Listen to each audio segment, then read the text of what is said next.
Teka-teki siapa dalang di balik skandal Bank Senturi kembali mencuat seiring pemberitaan media asing tentang dugaan konspirasi dan pencucian uang yang dilakukan pemerintahan SBY. Sejauh mana proses hukum yang berjalan terkait kasus dugaan Bank Senturi? Apa saja proses hukum yang tertunda dalam kasus ini? Inilah Prime Talk menuntaskan kasus Bank Senturi.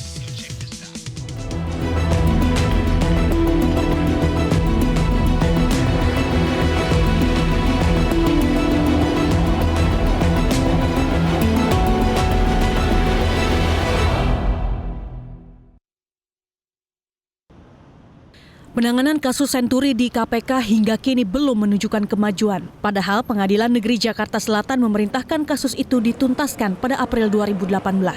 Perintah pengadilan menyusul kemenangan masyarakat anti korupsi atas gugatan pada mandeknya kasus tersebut. Ya bahasanya kan hanya dua gitu kan, kekuasaan dan keuangan kan gitu kan. Ya silahkan, ini artinya nanti posisi apa, kalau KPK keuangan rasanya nggak mungkin lah.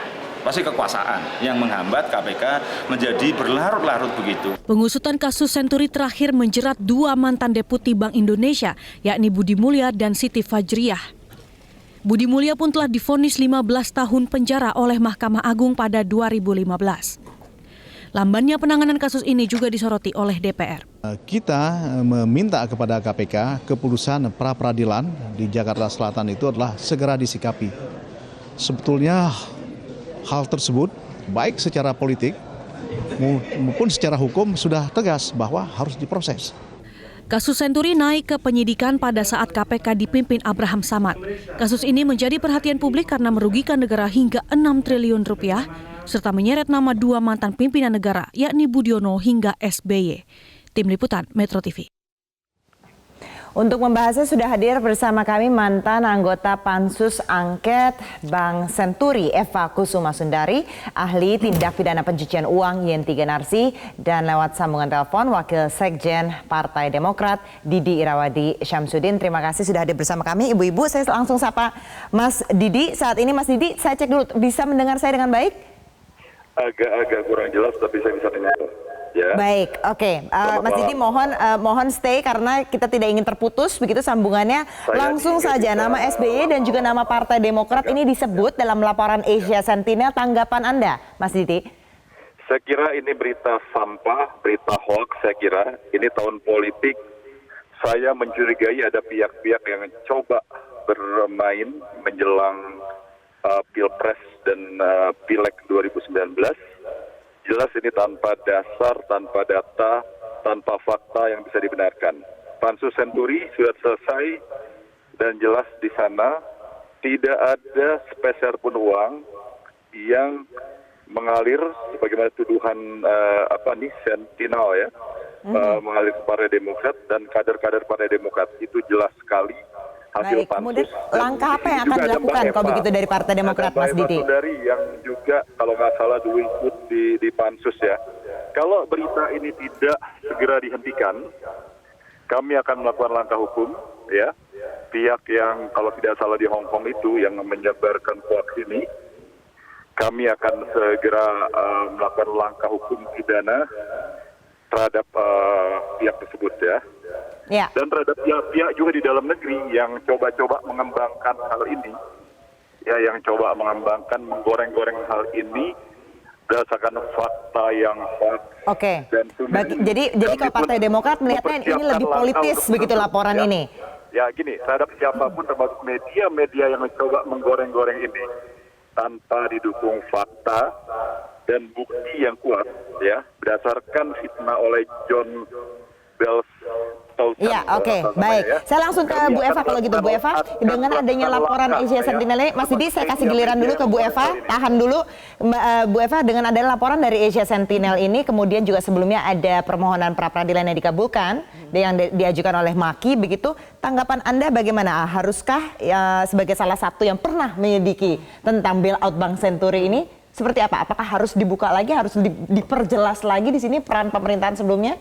Ya, sebetulnya kalau menuruti rekomendasi paket C pada Pansus Bank Senturi itu memang sepatutnya dilanjutkan, bukan hanya kepada 2 orang yang sudah terhukum, tetapi kepada pihak-pihak lain yang diidentifikasi di dalam laporan Pansus. Tapi ini untuk kasus ini kan sebetulnya itu penuntutan ya yang dilakukan Watson kepada MA di Mauritius. Ya, ya. Jadi ini di situ, ya betul. Ya. Dan di situ ada juga argumen hukumnya, ada data-data yang diajukan dan seterusnya. Jadi karena ini bukan yurisdiksi di Indonesia, mungkin KPK bisa mempelajari tuntutan tersebut. Karena mungkin dengan investigasi dan juga melalui audit forensik ya yang mereka lakukan, itu bisa menambahi data-data yang dipunyai oleh KPK. Baik. Dan saya melihatnya di situ aja. Tetapi gini, kalau toh nanti Mauritius itu memutus perkara ini, saya hanya bertanya apa ada dampaknya ya, karena skala pengadilan Mauritius yang kecil dan dia bukan world police gitu, maka tidak berdampak. Tapi dari sisi baiknya yaitu nanti data bisa didapatkan dan dipelajari oleh KPK. Baik, kalau Bu Yanti, kalau dengan adanya disebutkan ini fakta-fakta dari laporan Asia Sentinel ini, apakah KPK bisa masuk sebenarnya dari penjelasan-penjelasan yang ada? Ya sebenarnya kalau saya melihatnya hukum tetap hukum saja, penegakan hukum ya. Saya tidak terlalu hirau dengan dinamika politik ya. Saya melihat hukumnya saja. Karena sejak awal tidak mungkin ya ada korupsi 6,7 triliun pada waktu itu 2008, kemudian hanya ada korupsi saja. Seharusnya dana mengalir kemanapun pasti mengalir dong, kan nggak ada. Ya kan, pasti mengalir. Itu adalah pencucian uang. Nah ini ternyata sama dengan apa yang digugatkan, kan digugat yang dikatakan, dan kemudian dengan segala pemberitaan bahwa ada pencurian uang dan kemudian pencucian uang, berarti memang ada hal yang memang seharusnya bisa sinergi dengan apa yang sedang dilakukan oleh KPK. Karena KPK belum tuntas selama ini, baru memidana satu orang. Dan itu pun hanya korupsi saja. Sementara uangnya kemana? Masyarakat, rakyat itu ingin uangnya kemana.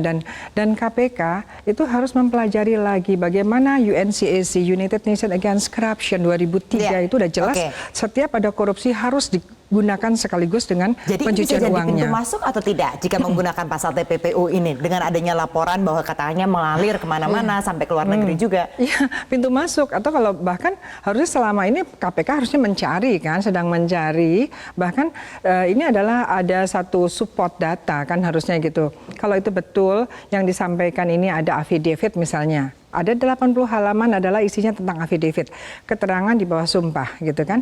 Itu kan kalau itu betul, itu kan dilihat, kalau itu betul itu menjadi alat bukti. Karena itu sah itu kan. Nah, seperti tadi Pak Didi katakan, kalau itu bukan ya kita juga harus lihat di satu sisi dilihat kan. Kita juga sebagai negara ini tidak bisa juga dipermalukan ke dunia internasional juga. Gitu. Kita harus break dulu, kita akan kembali lagi setelah jeda berikut ini, tetaplah bersama kami.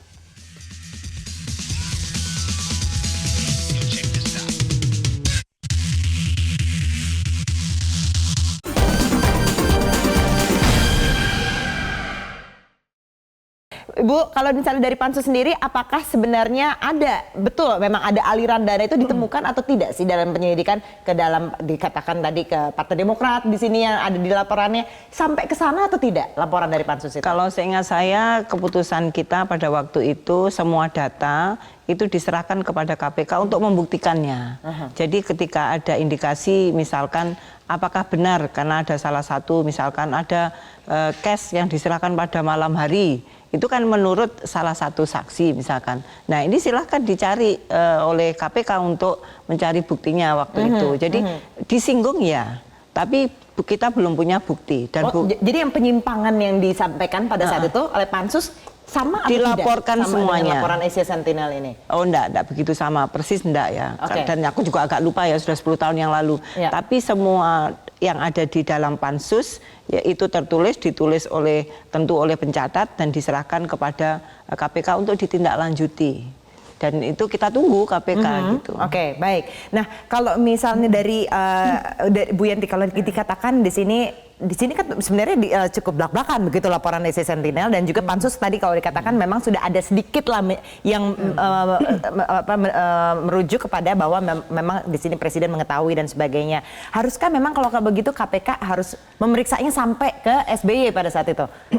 Ya sebetulnya memang kalau dari hasil pansus ya untuk hukum ya beda ya, hukumnya sendiri karena